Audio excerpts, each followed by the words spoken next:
2019 সাল 14ই ফেব্রুয়ারি আমাদের টঙ্গী ইজতেমা থেকে বাসায় ফেরার পথে যখন আমি সদরঘাটে পৌঁছি তখন কিছু লোক সিভিল ড্রেস ওনারা আমাকে বলল পথ আটকায় বলতেছে, ভাই আপনার সাথে কথা আছে। তো বললাম, আপনারা কারা, কি কথা? তো বললো যে আমাদের সাথে একটু যাইতে হবে আমাদের অফিসে। বললাম, লঞ্চ তো ছেড়ে দিতেছে, লঞ্চে ওঠেন, কথা বলি। বলতেছে, না, আমাদের সাথে যাইতে হবে, আপনি এখন না, পরবর্তীতে বাড়িতে যাইতে পারবেন। এটা বলে ওরা এক প্রকার জোর জবরদস্তি করে আমাকে উপরে নিয়ে গেছে। আমার সাথে আমার তাবলিগের বেডিং ছিল, এমনকি টুকটাক দোকানের কিছু মালামালও ছিল। তো ওরা ওদের কাছে মালামালগুলো নিয়ে গেছে, আমার কাছ থেকে মোবাইলও নিয়ে গেছে, নিয়ে সিম কার্ড সাথে সাথে আমার সামনে সিম কার্ডগুলো খুলে লাইছে। যখন সদরঘাটের টার্মিনাল থেকে উপরে নিয়ে আসছে দেখলাম যে র্যাবের কয়েকটা গাড়ি, র্যাব 11 ইয়া লেখা, প্লাস পোশাক পরিহিত অনেকেই ছিল, ওইদিকে 3-4টা গাড়ির মতোই ছিল। পরবর্তীতে ওরা আমাকে গাড়িতে উঠায় হাত করা পরাইছে। আমার মাথার পাগড়ি খুইলা, আমার মাথায় পাগড়ি ছিল, ওই ছবিগুলো আছে আমার কাছে এখনও। তো ওই পাগড়ি খুইলা আমার চোখ বাঁধছে। বাইদা একজন বলতেছে, চলো এই সাভারের দিকে চলো। তো সাভারের দিকে চলো, কিন্তু বাইরে থেকে যে আওয়াজ, আমি কিছুক্ষণ পরে যে আওয়াজ শুনলাম যে এরা ওই চিটাগাং রোডের আওয়াজ দিতেছে, হয়তো গাড়িওয়ালারা ডাকতেছে। তো বুঝছি যে না, এরা সাভারের দিকে নিচ্ছে না, এরা উল্টা দিকে আমার নিতেছে। তো অনেকক্ষণ দীর্ঘক্ষণ ঘাড়ায়া অনেক সময়, ওই আমি বলতে পারবো না যে কয়টা বাজে আনুমানিক, বলতে পারবো না। অর্থাৎ ঈশারও অনেক পরে আমাকে আসরের পরে নিল, ঈশার পরে যাই ওনাদের অফিসে গেলাম।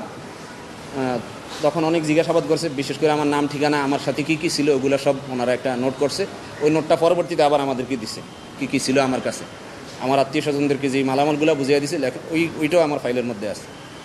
পরবর্তীতে ওনারা এই 45 দিন আমাকে, ওনাদের অনেকগুলো সেল আছে, বিশেষ করে র্যাব 11-এর মধ্যে আমি 3 ধরনের রুমের মধ্যে ছিলাম। একটা রুম ছিল আমার অনুমান হিসাবে 2.5 ফিট বাই 6 ফিট, এটার মধ্যে প্রায় 2 ফিটের মধ্যে কমে, অল্প একটু জায়গার মধ্যে এইদিকে থাকা, খাওয়া, ঘুম, নামাজ পড়া। তো কোরআন চাইলে কোরআন দিত না, বলতো যে মুখস্থ যদি থাকে ওইভাবেই পড়ে। পরবর্তীতে বড় ছেলে গেছে আর কোরআন শরীফ দিছে। তো আমার ওইদিকে হালত এমন অবস্থা হয়েছে, আমি যখন নামাজে রুকুতে যাইতাম আমার পিছনের সাইড এক দেয়ালে আটকাইতাম, মাথাটা আরেক দেয়ালে আটকাইতাম। ওই জায়গার মধ্যে গোসল করতাম, যখন পানি না শুকানো পর্যন্ত ওইদিকে বসতে পারতাম না। এর মধ্যেই নামাজ পড়া, থাকা, ঘুম, এদিকে লম্বা সময় রাখছি। আর ওটা টর্চার রুমের পাশেই ছিল। যাদেরকে টর্চার করা হইতো ওরা যখন বিকট আওয়াজে চিৎকার দিত আমার মানসিকভাবে খুবই কষ্ট লাগতো। এমনি ওরা আমাকেও টর্চার করছে। বিশেষ করে এই যে র্যাবের এসপি মশিউর নামের একজন ছিল, উনি আমাকে কারেন্টে শর্ট দিছে, দাড়ির মধ্যে হাত ধরে এইভাবে দাড়ি ধরে গেতেছে, তোর দাড়িগুলা কাইটালামো এই তুই কোন দলের সদস্য? তো বলতেছি যে আমার তো দেখলি না, আমি ইজতেমা দিকে আসতেছি, দাওয়াত তাবলীগের মানে। কয় না, তুই এটা করস না, তুই অন্য কিছু করস। তো বললাম যে ঠিক আছে, আমি যদি অন্য কোনো কিছু করি আপনারা বইলা দেন। লম্বা সময় তো আটকে রাখছে যে বইলা দেন কি করি, তাইলে আমি ওইটাই বলবো। কইতেছে না, তোরই কই তুই, এই আর কি। তো যাই হোক, এরকম লম্বা সময় 45 দিন পরে ওনারা আমাকে রাত্রে প্রায় আনুমানিক আর কি 11:30 বা 12টার মধ্যে আবার গাড়ির মধ্যে ঢুকাইছে, অর্থাৎ উঠাইয়া এর আগে দিয়া করছে কি, এই 45 দিনের মাথায় ওনারা আমার যেই পাঞ্জাবিটা গায়ে ছিল ওই পাঞ্জাবিটা আবার ফেরত দিয়ে দিছে। 3 দিনের সময় ওরা পাঞ্জাবিটা নিয়ে নিছে, পাঞ্জাবি পাজামা যা যা আমার কাছে ছিল ওগুলো নিয়ে গেছে। 45 দিনের মাথায় ওগুলো আবার আমাকে ফেরত দিছে। আচ্ছা, 45 দিনের মাথায় আমার ওগুলো ফেরত দিছে, ওগুলো আমি আবার গায়ে দিছি। রাত্রেবেলা ওনারা নিয়ে গেছে আবার চোখ বান্ধা হাত করা লাগায় সম্ভবত মাতুয়াইল হসপিটালের আশেপাশে যে কোনো এক জায়গায় আমার চোখ বাঁধা ছিল, ওইদিকে নিয়ে ওনারা খুব হই হুল্লোড় করতেছে। আমি বুঝলাম যে এখানে কোনো ক্রস ফায়ার দিব কিনা। তো ভিতরে আবার 2-1টা লোক ভালো ছিল যারা এই র্যাবের এই সমস্ত কার্যক্রম পছন্দ করতো না।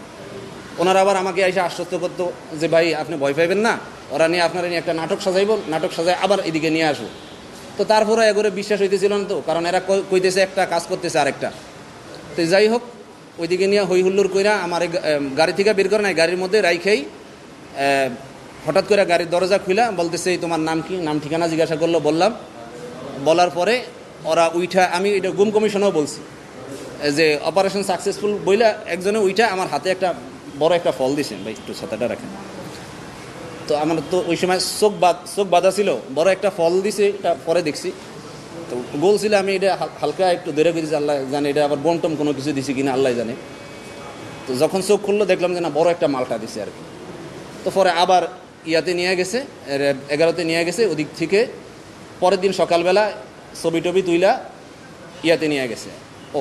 ওইদিকে নেওয়ার আগে ওরা আবার হাতে ধরে মাপ চাইছে যে ভাই আমাদের উপরের কর্তৃপক্ষের নির্দেশ, এই জন্য আপনাদের সাথে এমন করা, তো মনে কষ্ট নিয়েন না, বদদোয়া দিয়েন না, এটা বইলা আমার নিয়ে গেছে আর কি জজ কোর্টে বা কোর্টে আর কি নিয়ে গেছে।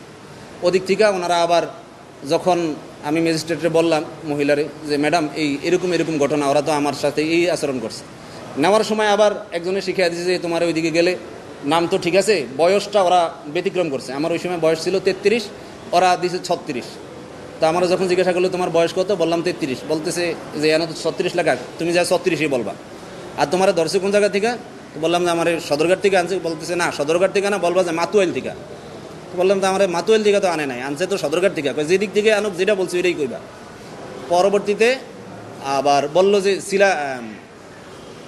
এই আর কি ধরছে কবে, তো বললাম তো প্রায় 45 দিন হইল। বললে না 45 দিন না, বলবা গত রাত্রে, যদি না বলো তাইলে আবার তোমার নিয়ে এসে আবার রিমান্ড দেওয়া হবে আর কি। তা আমার মনে মনে একটা ছিল আমি তো সত্যের উপরে আছি, আমার এনে কোনো মিথ্যার কোনো কিছু নাই, এরা এমন কোনো কিছুও দেখাইতেও পারে নাই, আর কি হইবে, আমি ম্যাজিস্ট্রেটের সামনে যাই সত্য বলবো। ম্যাজিস্ট্রেটও বললাম, কিন্তু ম্যাজিস্ট্রেটও বেশি একটা গুরুত্ব দিল না। উনি বলতেছে যে কি করার, আপনার নাম তো এজাহারের মধ্যে আছে। আমি কইতেছি ম্যাডাম আমি তো এজাহার সম্পর্কেও জানি না, কারণ যেহেতু এই মামলার সাথে আমি জড়িত না, বা মামলার মধ্যে কোনো সময় এরকম পেরেশানির মধ্যে পড়িও নাই। পরে এজাহারের মধ্যে দেখলাম শুধু আমার নাম মাসুদ গাজী লেখা, পিতা অজ্ঞাত, ঠিকানা সব কিছু অজ্ঞাত।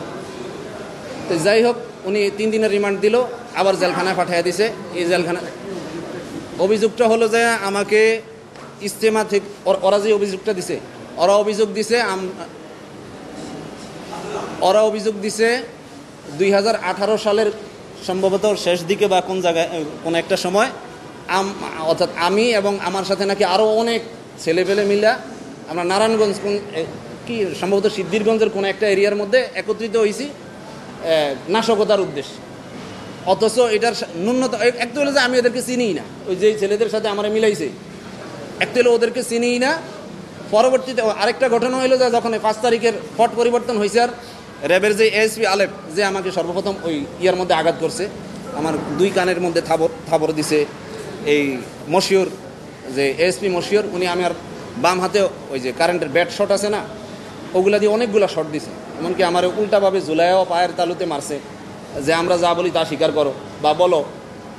তো এদের আবার ওই যে যেটা বললাম, ওদের মধ্যে কিছু কিছু লোক ভালো ছিল, ওরা পরবর্তীতে আইসা আমার বলতো যে ভাই ওরা যত কথাই কোক আপনি কিন্তু স্বীকার করবেন না, এরা আপনারা ফাঁসিয়ে দিয়া তারা উপরের পদ নেওয়ার চেষ্টা করবো,